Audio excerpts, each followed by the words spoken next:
Biography of Stephen Hawking. चलिए जानते हैं। विश्व स्तर पर प्रसिद्धि प्राप्त वैज्ञानिकों में स्टीफन हॉकिंग अपने आप में विलक्षण है।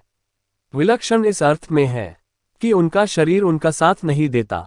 वे व्हील चेयर पर बैठे हुए रहते हैं, लेकिन दुनिया उनकी योग्यता और बुद्धिमत्ता के आगे मस्तक झुकाती है। पूर्ण विराम। स्टीफन विलियम हॉकिंग का जन्म 8 जनवरी 1942 को इंग्लैंड के ऑक्सफोर्ड में हुआ था। ध्यान देने योग्य बात यह है कि इनकी जन्म तिथि वह तिथि थी जिस दिन महान वैज्ञानिक गैलीलियो का भी जन्म हुआ था।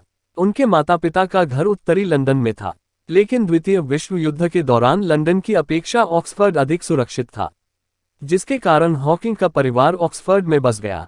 जब वे 8 साल के थे तो वे उत्तरी लंदन से 20 मील दूर सेंट एल्बेंस में बस गए। पूर्ण विराम। 11 वर्ष की उम्र तक उन्होंने सेंट एल्बेंस स्कूल में पढ़ाई की। फिर वे ऑक्सफोर्ड के यूनिवर्सिटी कॉलेज चले गए। उनकी रुचि बचपन से ही मैथ्स में थी, लेकिन पिता डॉक्टर बनाना चाहते थे। चूंकि उनके पिता खुद डॉक्टर थे और इसलिए वे ऐसा चाहते थे, पर संयोगवश उनकी आगे की पढ़ाई फिजिक्स विषय में हुई, क्योंकि उन दिनों मैथ्स की पढ़ाई उपलब्ध नहीं थी, और धीरे धीरे इसी विषय से कॉस्मोलॉजी सेक्शन में पढ़ाई की। पूर्ण विराम। हॉकिंग के हौसले को लेकर उनके डॉक्टरों से लेकर पूरी दुनिया स्तब्ध है। हॉकिंग का शरीर भले ही उनका साथ नहीं दे पाता है, लेकिन अपने दिमाग के कारण उनकी तुलना आइंस्टाइन के समतुल्य की जाती है।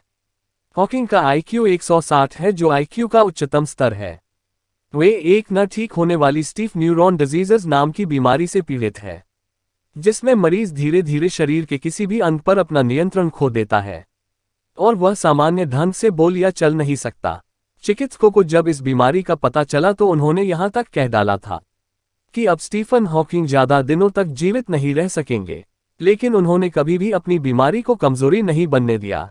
जब हॉकिंग 21 साल के थे, उन्हें एमियोट्रोफिक लेटरल स्क्लेरोसिस नामक बीमारी की वजह से लकवा मार गया।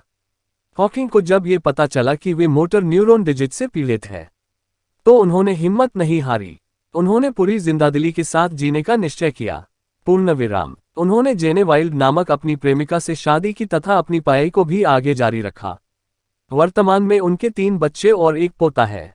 अपने बच्चों और पोते के साथ वे खूब प्रसन्न रहते हैं।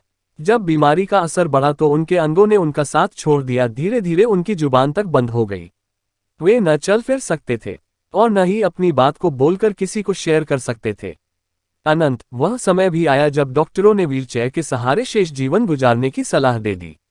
अगर आपको हमारी वीडियो पसंद आई तो ऐसे ही नॉलेजेबल वीडियो के लिए आप हमारे चैनल को लाइक शेयर सब्सक्राइब करें, ताकि आने वाली वीडियो की अपडेट आपको मिल सके।